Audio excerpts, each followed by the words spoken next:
Hello বন্ধু, আসসালামু আলাইকুম। আমাকে অনেকে জিজ্ঞেস করে, ভাই আপনি কি রান্না করে খান? হ্যাঁ, আমি রান্না করে খাই। আজকে আপনাদের মাঝে রান্নার একটা ভিডিও দেব। প্রথমে আমরা তেলটা দিয়ে নেব। একটু তেলটা দেব। তেলটা দিয়ে একটু কিছুক্ষণ তেলটা গরম হলে এরপর হালকা একটু হলুদ দেব।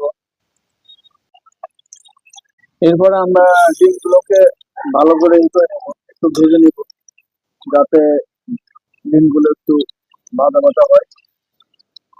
এবার আমরা ডিমগুলো একটু আমরা সবে রেডি করে রাখছি। আজকে আমরা আলু দিয়ে ডিম দিয়ে তরকারি রান্না করব। আমাদের ডিমগুলো ভাজা শেষ। এখন ডিমগুলো উঠায় অন্য কাজ করবো। এখন রান্না শুরু করা। আমরা প্রথমে পেঁয়াজ কুচি দেব। পেঁয়াজ কুচি দেব। পেঁয়াজ কুচিটা ভালো করে নেড়ে নেব। হালকা করে একটু হলুদ দেব। এরপরে একটু জিরা দেব। এরপর আর একটু পাঁচফোড়ন দেবো, ওটা মশলা জাতীয় জিনিস। এরপর সকল ধরনের মশলা গুঁড়া ওটা এগুলা দেবো। এরপরে একটু ধনিয়া গুঁড়া দেবো। এরপরে গোটা মসলা, ডালচিনি, গরম পাঁচফোড়ন, এলাচ একটু দেব। গরম এলাচ এবং গরম মশলাগুলো দিলে তরকারিটা সুস্বাদু হয় এবং স্বাদ ভালো হয়। এরপরে হালকা করে একটু লবণ দেব, যাতে লবণের পরিমাণ কম হয়, যাতে আর বেশি না হয়। বেশি হলে আবার তরকারিটা খাইতে পারবো না পরিমাণ মতো। এরপরে গোটা মরিচ সেদ্ধ করে একটু থেতলা না করে হাত দিয়া মকলে দিয়ে দিই, যাতে তরকারিটা ভালো হয়। আমাদের এখন সবকিছু দেওয়া শেষ। এখন আমরা ভালো করে কষিয়ে নিব। এগুলো সব কষিয়ে নিব।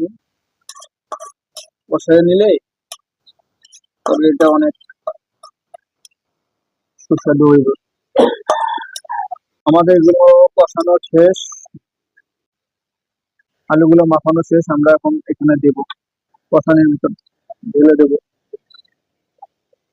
ঢেলে দিয়ে একটু লাড়াচাড়া করবো।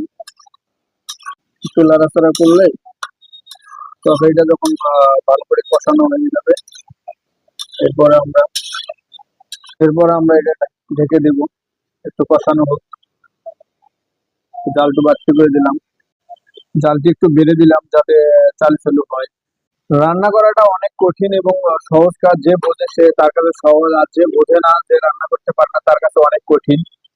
তাই আমরা রান্না করাটাও শিখে গেলাম, তাই আপনাদের মাঝে তুলে ধরলাম। এখন আমরা একটু দেখি। এগুলো তো আমাদের এগুলো কষানো শেষ। কষানো শেষ। এর মাঝে আমরা